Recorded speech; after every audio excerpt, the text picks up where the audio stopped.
everyone and welcome back to SK1 and we're back once again with JEE Main 2023 का question paper. And हम सब जानते हैं कि JEE Main is such an examination that it really comes once in a while, तो obviously we cannot miss the chance कि अगर we are getting the question paper तो we cannot miss the chance by shooting just a single video for this such a great examination, हम लोग कह सकते हैं such a nice thing। तो यहाँ पे we are again trying to evaluate the difficulty level, of course हम सब जानते हैं we want to try many questions, rather हम लोग कुछ ही इस वीडियो में तो we'll try just few questions। previous time मतलब previous वीडियो में we try to solve some of the questions जो कि objective थे। इस बार let's take numerical type questions, तो यहाँ पे integer based questions लेंगे and let's just start with it, we'll solve a few questions लेकिन देखेंगे कि how is the numerical type questions in this। पहले स्टार्ट करते हैं। The first question that I am able to see over here कि in a series RLC circuit R equals 80 ohm, XL equals 100 ohm and XC equals 40 ohm if the source voltage is 2500 cos 628t volts, find peak current in the circuit in the amperes। तो यहाँ पे एक series RLC circuit given है, resistance is 80 ohm, उसके बाद में क्या given है कि जो XL की वैल्यू है this is I think 100 ohm, then you have XC की value is given to be 40 ohm and उसके अलावा गिवन है कि जो वोल्टेज है this is 2500 cos of 628t। तो यहाँ पे देख रहे हो कि जो वोल्टेज है as a cosine function of time depend कर रहा है, तो ऑब्वियसली हम लोग जानते हैं sine function cosine function it is something like this. ये एसी सर्किट्स के लिए होता है, एसी सर्किट है तभी तो XL एंड XC की वैल्यू गिवन है। वैसे इंडक्टेंस एंड कैपेसिटेंस के बिना भी एसी सर्किट्स एग्जिस्ट करते हैं, लेकिन उस केस में it was a direct current circuit तब जो करंट की वैल्यू होती उस पे XL एंड XC का कोई इफेक्ट नहीं आता। The matter is about effect, उससे XL एंड XC का बेसिकली उस पे कोई इफेक्ट नहीं आता। अगर ये AC सर्किट है, अल्टरनेटिंग करंट सर्किट है, उस केस में ही XL एंड XC की वैल्यूज करंट की वैल्यू डिटरमिन करती है। अब जो पीक करंट है मतलब मैक्सिमम करंट कब मिलेगा, जब वोल्टेज मैक्सिमम होगा। जब वोल्टेज मैक्सिमम होगा तभी आपको मैक्सिमम करंट मिलेगा। तो it is something like this, हमें मैक्सिमम करंट रखना है, उसके साथ में इस एसी सर्किट का RLC सर्किट का इंपेडेंस रखना है and then you find the maximum value of current, the peak current in amperes. तो अगर मैं ऐसा करना चाहता हूँ, ऑब्वियसली ये वोल्ट्स में गिवन है, मैक्स वैल्यू ऑफ वोल्टेज क्या होगा जब कॉस की मैक्सिमम वैल्यू 1 होती है, तो कॉस मैंने बस 1 कर दिया, टाइम भी निकाला जा सकता है, cos 1 हो गया 628t, तब ऑब्वियसली 0 के इक्वल होगा तो t इक्वल 0 वहां से क्लियरली मिल रहा है।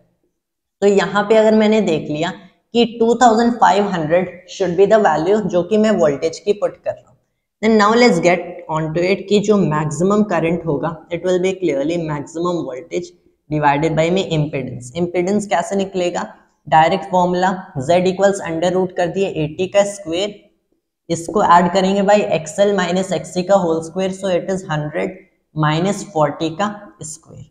ये कैसे मिलेगा, this is the under root of, ये हो गया 6400 प्लस में दिस इज 3600 राइट, तो ये तो 10,000 आ गया, मतलब 100 इसको मैं कंसिडर कर रहा हूँ। तो इट इज 100 ओम हमारा impedance of this AC RLC AC circuit मिल गया। तो अगर ये 100 ओम हो गया, मैक्सिमम वोल्टेज मैंने 2500 कर लिया, तो ऑब्वियसली जो मैक्सिमम करंट है ये 25 एम्पियर आ रहा है। तो ये बेसिकली आंसर आ गया, 25 ampere will be the maximum current जो कि इस RLC सर्किट से फ्लो होगी। So it was rather compared to the other questions pretty good question, but still I would say just a moderate level question। यहाँ पे बस आपको क्या देखना है, मैक्सिमम वोल्टेज देखना है। ऑब्वियसली ये वैल्यू तो आप बस इग्नोर कर दो, ऑल्दो दिस इज गिवन कि टाइम के साथ वेरी कर रहा है, टाइम के साथ वोल्टेज चेंज कर रहा है, लेकिन फॉरगेट इट क्योंकि आपको मैक्सिमम वैल्यू ऑफ वोल्टेज चाहिए, तो ऑब्वियसली इसकी मैक्सिमम वैल्यू 1 होगी, so it brings no effect in the max value 2500। ये हो गया जो वोल्टेज का एम्पलीट्यूड होता है and then you have to divide that by impedance जो कि डायरेक्ट फॉर्मूला से कैलकुलेट किया जा सकता है। Let's move on to the next question. As I am seeing here a body moving horizontally as an initial speed of 20 meter per second. Due to friction, body stops after 5 seconds if mass of body is 5 kilogram. Coefficient of friction is x by 5 find x, take g equals 10 metre per square. तो यहाँ पे body initial speed 20 metre per second से move कर रही है। Then you have mass of body given है 5 kilogram, body stops after 5 seconds and coefficient of friction mu given है x by 5, x की वैल्यू निकालनी है। तो coefficient of friction arises friction, of course friction की वजह से स्टॉप कर रही है। तो अगर कोएफिशिएंट ऑफ फ्रिक्शन है कुछ भी होगा, हमें पता है इसकी वजह से जो acceleration due to friction produce होता है माइनस म्यू जी प्रोड्यूस होता है, क्योंकि माइनस म्यू एन अगर कंसिडर करें positive direction, obviously considering positive direction to be that of the motion, देखो म्यू एन अमाउंट का फ्रिक्शन प्रोड्यूस होगा। यहाँ पे अगर मैंने म्यू कोएफिशिएंट ऑफ फ्रिक्शन ले लिया दैट इज x by 5, उसको विल पुट लैटर। सो अगर म्यू एन फ्रिक्शन प्रोड्यूस हो रहा है, so obviously on a flat surface n को mg कर सकते हैं and then you have mu g will be जो एक्सेलरेशन होगा, इनफैक्ट माइनस म्यू जी, क्यों? क्योंकि ये रिटार्डेशन है, तो माइनस म्यू जी हो गया। अब v equals u plus eighty हमें पता है, v तो 0 हो गया, एक्सेलरेशन एक नेगेटिव वैल्यू है, u पॉजिटिव वैल्यू 20 गिवन है। सो वी सी कि t बेसिकली यहाँ पे इक्वल हो सकता है, और रादर देन t हम लोग a को करते हैं, म्यू जी इक्वल हो गया टू u डिवाइडेड बाय में t। अब मैंने बस क्या किया कि x और g को इधर ले लिया, so have u by g t times में 5 हो गया। Now this is 20 into 5 divided by में 10 इंटू 5 हो गया, एंड दिस इज x की वैल्यू 2 आ गया। So here we have x equals to हमारा आंसर आ गया। This should be the value of x according to the required this particular case या फिर this scenario. Let's solve a more question. यहाँ पे एज आई कैन सी जो next question दिख रहा है, a ball was drop from 20 metre height from ground. Okay, इसे drop कर दिया, find the height in metre up to which it rises after collision, use e equals half, g equals 10 metre per second square. तो situation में क्या है कि आपके पास एक बॉल है, आपने इसे ड्रॉप किया, तो ऑब्वियसली इनिशियल स्पीड 0 है। एज इट अप्रोचेस ग्राउंड, इसे स्ट्राइक किया एंड फिर बाउंस बैक किया। तो हमें बताना है कि अगर e की वैल्यू हाफ गिवन है, विच इज द फैक्टर जो कि डिटरमिन करता है कि ये कॉलिजन कितना इलास्टिक होगा या फिर कितना इन इलास्टिक होगा। e की वैल्यू हाफ गिवन है, g की वैल्यू 10 गिवन है, हमें क्या बताना है? Height where it reaches back again।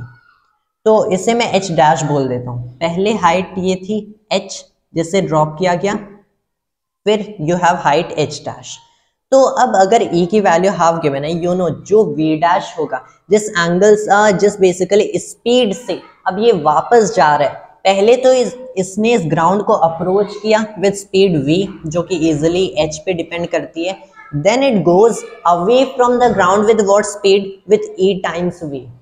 जो v dash जिस स्पीड से वापस जाएगा, it will be clearly e times v, ये e times v के इक्वल होगा, मतलब v by 2 के इक्वल होगा।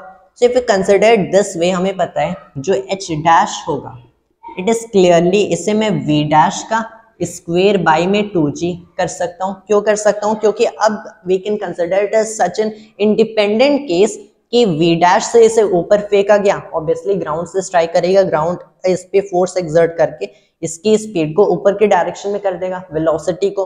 सो v डैश से ऊपर जा रहे हैं, किस हाइट तक जाएगा? h dash will be v dash square by 2g। अब v dash square, this is e square, v square by 2g, v square by 2g is just the height जिससे इसे ड्रॉप किया गया था, क्योंकि अगर इनिशियल मैंने 0 कंसिडर कर लिया, फाइनल v कंसिडर कर लिया, सो v square by 2j is the height from which it was dropped, मतलब इसे मैं e स्क्वायर टाइम्स में h के इक्वल कर सकता हूँ। सो इट इज e की वैल्यू तो हाफ है, h डिवाइडेड बाय में 4। h की वैल्यू क्या गिवन थी? h की वैल्यू गिवन है 20 मीटर, तो this is basically 20 divided by 4 जो कि 5 मीटर अपवर्ड में ये जाएगा। So that was our question. G की वैल्यू 10 लेनी थी, but we didn't even consider g की वैल्यू, हम लोगों ने नहीं लिया, rather we just used e की वैल्यू एंड वी गॉट कि 5 मीटर तक ये ऊपर जाएगा। So we just considered this way कि v स्क्वायर बाय 2g मैंने ले लिया कि दिस वाज द हाइट जिससे इसे ड्रॉप किया गया था। As simple as that. So we have filled up most of the space on the board. So I guess the जो न्यूमेरिकल टाइप के क्वेश्चंस हैं, दीज आर प्रेटी गुड अगर objective question से कंपेयर करें। So had really fun solving these questions. By the way, that was all for this video, and thanks to all viewers.